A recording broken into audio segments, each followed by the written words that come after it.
Hi everyone, my name is Mark Benke. I'm here to demonstrate a game that I've created called Dicecard Tally. Dicecard Tally is a game where we score points by trying to replicate this dice pattern here in this tray. So let's go ahead and show you the setup. So what you do is you take our 36 different colored dice and you take a box in here and you kind of shake them all up, and after you shake them up and mix them all up, you can go ahead and lay them out nice and smooth in here into the tray. Let me show you what this looks like. So you can see we have different colored dice in here. And the one I'd like to direct your attention to is this yellow or the pink start dice here. I can see that it's 1, 2, 3, 4th from the top, and 1, 2, 3 from the side. So as I go ahead and lay this down on our board, that's where I'll put it. 1, 2, 3, 4th from the top, and 1, 2, 3 from the side. And it goes here. Now every time you play the game, the start dice is going to be in a different spot. Sometimes it's going to be up in here, and sometimes down here, and sometimes down at the other end of the board. It's different every time. So in this case, it happens to wind up over here. What's important to know about the start tray is this start dice represents this tray of dice. So as I place it down here, what you're trying to do is to replicate this pattern all the way around. As you lay down these dice cards, you're trying to replicate this pattern. Now, as you lay down cards, though, you can only lay them down in spaces that are adjacent to or diagonal to the start tray, or things that start it. So in this case here, I can only lay things down right around. However, once somebody lays down something here, for example, they can now lay down places over here, but not at this spot. Once somebody lays down something here, then you can lay it down here. So it kind of works its way out depending on where the start dice is located. When you have the start dice located over here, it becomes a much different game than over here. So anyway, this is where we have it for today. When you start up the game, after you've laid out the dice in here, you distribute cards. So for every player that you have here, every player gets 3 cards to start out. So you take the dice cards, you mix them all up, you distribute them. In this case, I've already set it up for 3 players. I've got player 1, 2, and 3 right here. And we can go ahead and begin. So as player 1, what you would do, you actually get 3 phases for every one of your turn. Your first phase is to make sure that your hand has 3 cards in it. Your second phase is to lay down on the board, and your third phase is to discard. So since it's the start of the game, everybody already has 3 cards. I'll just go ahead and pick them up. Normally we don't show the cards, but for our demonstration I will. I can see in my hand I've got a blue 6, looks like I've got a brown 2 and a blue 5. And I look down on the board to see where I can lay these. So as I look here, I can see my start dice is right here, and just above it I have a blue 5, and well, that works out good because I've got a blue 5 in my hand. I can take the blue 5 and lay it down on the board to match the pattern. I lay that down and I score a point. Looking at the other cards in my hand, I've got a blue 6. Now a blue 6 is going to play, that's going to play up over here, but it's not going to play for a little bit. Now I can choose to keep this in my hand, or I can discard it. I can see that this brown 2 is going to play, not just yet, but pretty soon. What I'm going to choose to do on my last phase of my hand is to discard. I'm going to choose to discard this blue 6. It doesn't play just yet, so I'll put it down here. Now this brown 2, though, I'm going to hold on to, because I have a feeling by the time it's my next turn, this card's going to play. I'm going to keep this one in my hand. I'll set this one down. Let's move on to player 2. So player 2 over here, let's take a look at their cards. Now, normally you start out by drawing your hands, but remember this is our first round, so everybody's got 3. Let's take a look at theirs. Looks like they've got a green 4, a yellow 5, and looks like a green 3. Now looking at our puzzle in here, I can see that they've got a pretty good hand.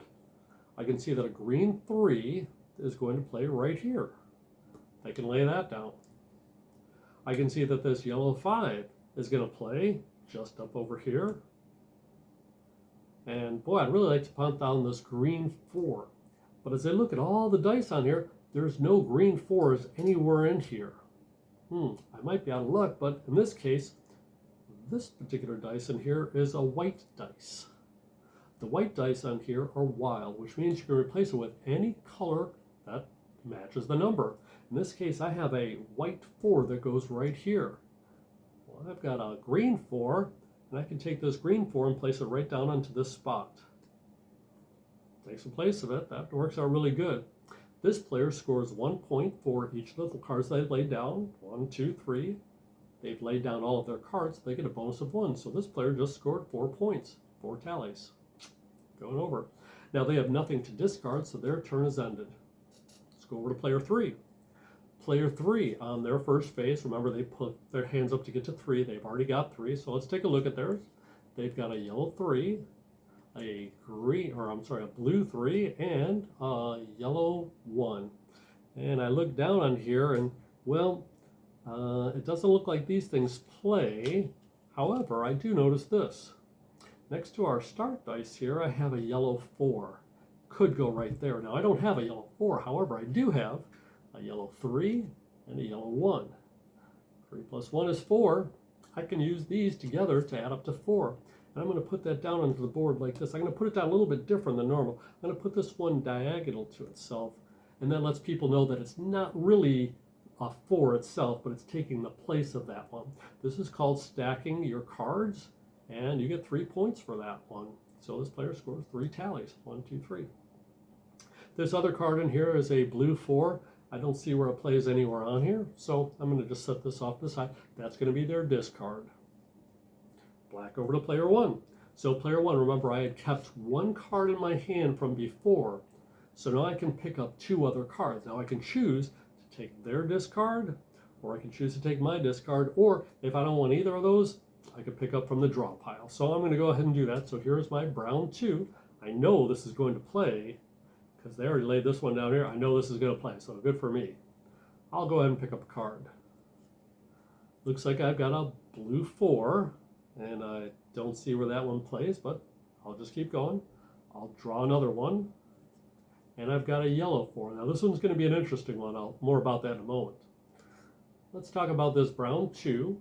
I could take the brown 2, remember that was going to play, and now, since somebody's put something down here, this spot is now open, and I can put down this brown 2, and I can score points for that one. This one I said was interesting because it's a yellow 4. Now if you remember, the player just before laid down a 3 and a 1 to make a 4, but it doesn't really match my puzzle pattern here. I'd really like it to look like this. So what I can do is I can take this yellow 4, and I can do what's called crowning. I can take this and put it on top of both of these, and I'll kind of straighten the cards up to let everybody know this is now closed. You can't put any more on top of there. And now it matches that pattern, and now I score a point for that one. So on this particular turn, I score 1 point for the brown 2 and 1 point for putting it on. I would have got 2 tallies on that one. So once it has been crowned, you can't put any more cards on top of it, and if ever you have just regular cards down here, you can't put any cards on top of that. The only time you can put things down is when you have cards that have been stacked. All right, I have a blue 4 in here. That one doesn't play anywhere, so I'm just going to discard that one right now. Now I could put it on top of this 6, but I have up to 3 piles I could put it down. I'll lay it next to it. Now if I did discard 3 cards at one time, I'd have to cover up this one, and then the other one also. You only get 3 discard piles. Let's go back over to player 1. Player 1 is right over here. Normally you start out your hand by drawing to get up to 3 cards. They don't have any cards right now, so they'll go ahead and draw. I could take from this draw pile, or this one, or from the discard pile. In this case, I'll take from the draw pile. Looks like they picked up a red 3. Doesn't look like that plays anywhere. Let's take another one. They've taken a blue 2. Now this is interesting. Now, although this blue 2 doesn't play exactly right now, I see it might play here eventually, but I do see that there is a white 5 right here. Now remember, the white dice are wild. Now I don't have a white 5. However, this blue 2 and this blue 3 could make 5. Now, I do have a 3 and a 2 here, but they're not the same color. And if I want to take the place of this white dice, they've got to be the same color, so I'm going to go ahead and take that one. Remember, you have to wait till you get up to 3 cards. You can take their discard and add up to here. So now 3 and 2 is 5, and they can choose to lay that down. So I'll put that one down here, and this one on top of here. And remember, I'll put in that diagonal layout, let everybody know that this one could be crowned later on. And they score 3 points for that, or 3 tallies, 1, 2, 3. Left here with a red 3. It doesn't really play at this time, so I'll go ahead and on their third part of their, or the third phase of their hand, they can discard. Let's go back over to player 3. So player 3, they've got no cards in their hand, so they're going to go ahead and draw. But as we take a look, remember early on in the game I said, boy, this blue 6 is going to play at some point, but not just yet. Well, it's going to play now. This player could choose from anyone's draw pile. Might as well choose from that. There's 3 points there. So this player is going to choose this 6 as the first card that they've picked up.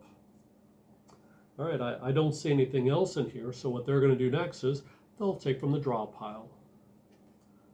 Well, it looks like they've got a yellow 6, and that's good because it looks like that yellow 6 is going to play here. So they're doing pretty well. Let's take a third card from here. And they've got a third card here, and they've got a yellow 5. We'll talk about that in a moment. So let's go ahead and lay these down. So we'll put down the blue 6. That's 1 point. We'll put down this yellow 6. That's a point. And now I've got this yellow 5. Now remember before, this was a white 5, and somebody chose to put down blue on this spot to make 5. I can't use this one to top it off or to crown it. If somebody designate this one as blue, it's got to be blue to go on top of there. So this one does not play. Too bad. But maybe they'll pick up one another time. Looking around our board, this yellow 5 doesn't play, at least for right now. Somebody could choose to stack with 1 with this and make a 6 later on. Right now it doesn't play. On the third phase of their hand, they're going to discard. Back to player 1. Player 1, I have no cards in my hand, so I'll go ahead and draw. Let's see what I can do. Player 1, I'm going to draw. It looks like a red 1. Well, that's good. Looks like a red 1 is going to play right over here. There's a white 1 there, and I can choose to put it there if I wanted. Well, let me pick another card. I can't play until I get my hand up to 3.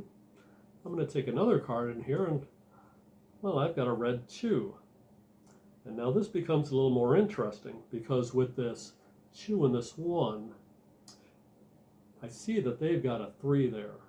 And I see down here, there is a spot that can be played that is a red 6.